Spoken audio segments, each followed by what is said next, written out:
Excuse me po. Nakaantabay po doon si Tina Panganiban Perez. Tawagin natin siya, Tina! Yes, Mel at Mike, inaintay natin ang pagpasok ni Pangulong Noynoy Aquino dito sa Palace Grounds, ang kanyang kauna-unahang tapak dito bilang Pangulo ng ating bansa. Sa kanyang mga dinaanang kalye dito sa loob ng Malacanang compound ay kitang-kita naman natin ang napakaraming mga tao na naghintay sa kanyang pagdaan at kumakaway pa sa Pangulo ng ating bansa. Sa ngayon ay malapit na ang convoy ng Pangulo dito sa mismong Malacanang Palace. Nakikita na natin ang ulo ng convoy ng Presidential Security Group vehicles na papasok ng gate, papasok dito sa Palace Grounds. Kanina pa inilatag ang red carpet na sasalubong sa bagong Pangulo ng bansa.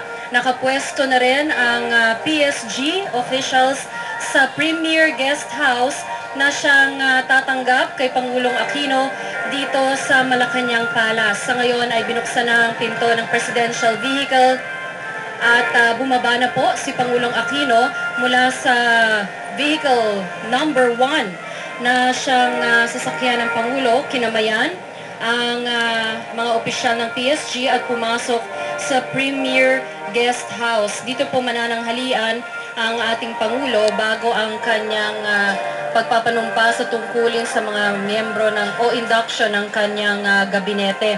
Mamaya ay magkakaroon ng tradisyon na pag-akyat ni Aquino sa hagdan ng Malacanang Palace. Ito'y simbolo ng pag-akyat niya sa pinakamataas na pwesto ng bansa. Ay naasahan ding titingnan niya ang